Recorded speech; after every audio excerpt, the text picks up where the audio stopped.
बहुत समय पहले भारत के मध्य क्षेत्र में एक गांव था जिसका नाम था हरितपुर। ये गांव चारों ओर से खेतों, नदियों और पहाड़ियों से घिरा हुआ था। हरितपुर अपने मेहनती किसानों के लिए दूर दूर तक प्रसिद्ध था। सुबह होते ही खेतों में बैलों की आवाज गूंजती, हल मिट्टी को चीरते और किसान अपने पसीने से धरती को सींचते। इसी गांव में एक किसान रहता था जिसका नाम था गोपीनाथ, लेकिन लोग उसे एक और नाम से बुलाते थे, आलसी किसान। गोपीनाथ 30-35 साल का था। खेत बाड़ी सब कुछ था, लेकिन एक चीज की कमी थी, मेहनत करने की आदत। जब गांव के सारे किसान भोर में उठकर खेत की ओर निकल जाते, गोपीनाथ तब भी अपनी खटिया पर खर्राटे मारता रहता।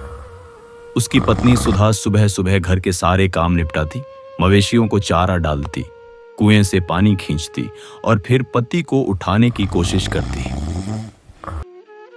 उठो जी, सूरज सिर पर चढ़ाया है। सब किसान खेत में काम कर रहे हैं।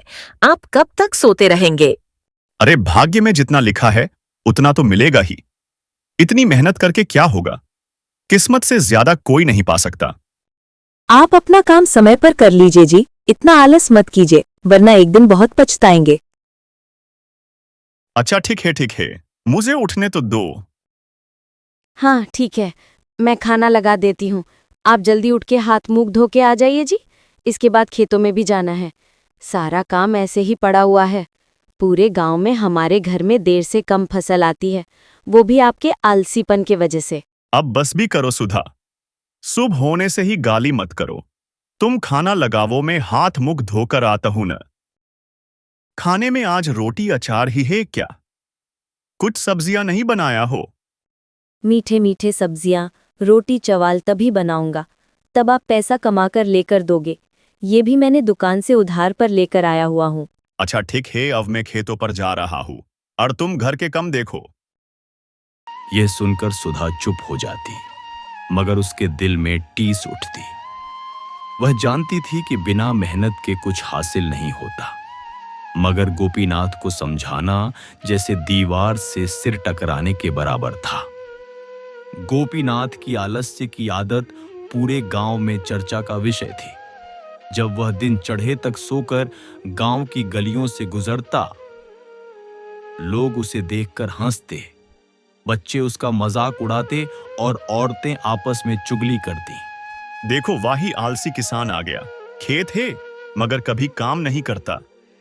बच्चे तो और आगे बढ़ जाते और कहते, देखो देखो, आलसी चाचा आ गए। इन सब बातों का गोपीनाथ पर कोई असर नहीं होता। वह कहता, लोग तो बोलेंगे ही, मैं क्यों परवाह करूं। लेकिन धीरे धीरे इन तानों ने उसकी पत्नी सुधा का जीवन कड़वा कर दिया था। गोपीनाथ अपने खेत पर पहुंच जाता। सभी गौवालों मेहनत से खेत पर काम कर रहे होते थे। वो भी कुछ समय काम करता और कुछ समय बाद खेत से निकलकर सो जाता। कितनी काम करूं, जितना करूं वो से ही फसल नहीं होती। कुछ समय आराम कर लेता हूं। वो आराम करने के लिए पहेड़ की अर निकाल जाता और सो जाता। सोकर उसने काम करने ही भूल जाता और सोते सोते रात हो जाता। वो उठकर कहता, शाम होगा या कोई बात नहीं, मैं कल आकर काम करूंगा।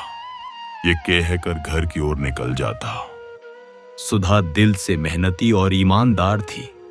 वह सुबह से रात तक घर और खेत दोनों संभालती, लेकिन अकेले उसका बस नहीं चलता। कई बार उसने आंसू बहाते हुए अपने पति को समझाया, भगवान ने हमें खेत दिया है, बैल दिए हैं, हाथ पांव दिए हैं। अगर उनका उपयोग नहीं करेंगे तो भूखों मरेंगे। किसान का धन खेत ही होता है, मगर आप उसे बर्बाद कर रहे हैं। सोचिए, हमारा बेटा माधव बड़ा होगा तो क्या सोचेगा कि उसका पिता आलसी था। अरे बच्चा अभी छोटा है, बड़ा होगा तो देख लेगा। अभी क्यों चिंता करती हो? किस्मत में जो लिखा है वही मिलेगा। सुधा की आंखें भर आईं। उसे लगा जैसे उसका पति कभी नहीं बदलेगा, लेकिन उसके दिल में उम्मीद की छोटी सी लौ अब भी जल रही थी। समय बीतता गया। एक साल गांव में भयंकर सूखा पड़ा। न बारिश हुई, न बादल आए। नदी और तालाब सूख गए। ऐसे समय में मेहनती किसानों ने पहले से ही कुएं खोद रखे थे और पानी बचा कर रखा था। उन्होंने अपनी फसल को किसी तरह संभाल लिया, लेकिन गोपीनाथ का खेत बिल्कुल बंजर हो गया। न पौधे बचे, न अनाज। घर में खाने को दाना तक न बचा। सुधा और उसका बेटा भूखे सोने लगे। आखिरकार एक दिन गोपीनाथ को मजबूर होकर अपने पड़ोसी किसान रामलाल के पास जाना पड़ा।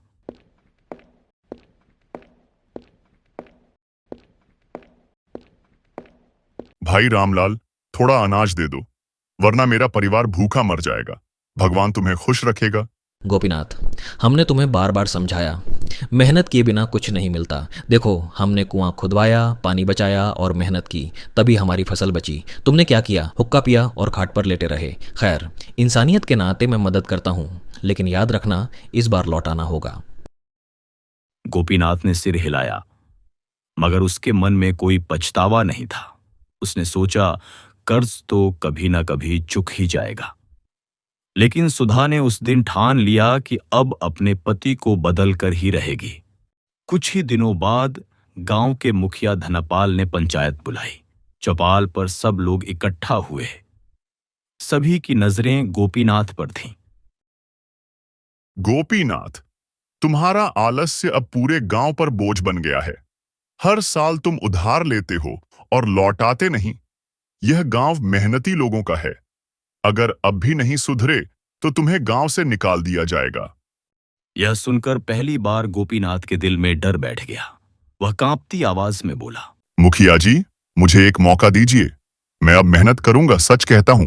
गांव वालों ने उसे एक आखिरी मौका देने का फैसला किया। उस रात गोपीनाथ सो नहीं सका। उसे पहली बार लगा कि अगर आलस्य नहीं छोड़ा तो सचमुच उसका सब कुछ छिन जाएगा।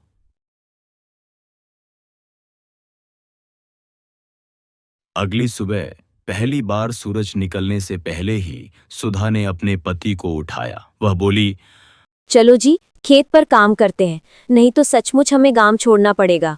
मन मारकर गोपीनाथ उठा और खेत की ओर गया। जब उसने हल उठाया, उसके हाथ कांपने लगे।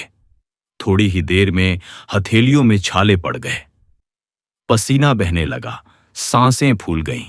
वह बार बार बैठ जाता, मगर सुधा ने उसका हौसला बढ़ाया। पहली बार काम कर रहे हो इसलिए कठिन लग रहा है, धीरे धीरे आदत हो जाएगी, हार मत मानो। दिन बीतते गए। धीरे धीरे गोपीनाथ को मेहनत की लत लगने लगी। सुबह उठना अब उसे बोझ नहीं लगता था।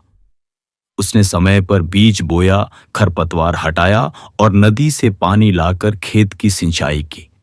थक कर चूर हो जाता, मगर हर दिन खेत में हो रही प्रगति देखकर उसे सुकून मिलता। गांव वाले हैरान थे। जिसे वे आलसी किसान कहते थे, वह अब सबसे पहले खेत में पहुंचता। कुछ लोग हंसते हुए बोले,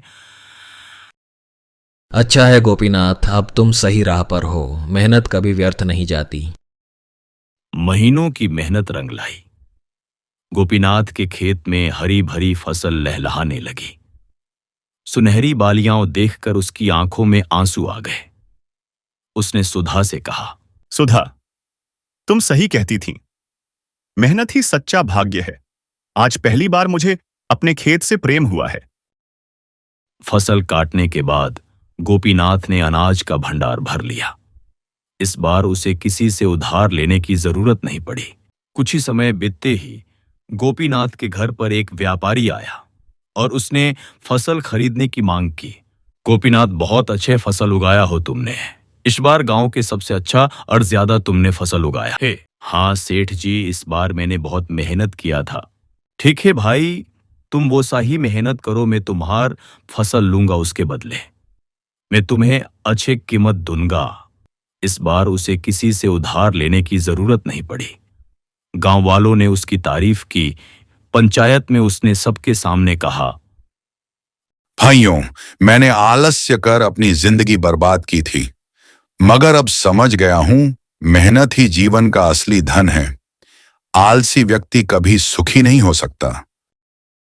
गांव वाले उसकी बातें सुनकर गर्व से मुस्कुरा उठे। अब वही व्यक्ति जो कभी मजाक का पात्र था, पर एक गांव का सम्मानित किसान बन चुका था। आलसी किसान की यह कहानी हमें सिखाती है कि आलस्य सबसे बड़ा शत्रु है और मेहनत ही असली भाग्य। जिसने समय का मूल्य समझा, वही जीवन में सम्मान और सुख पाता है।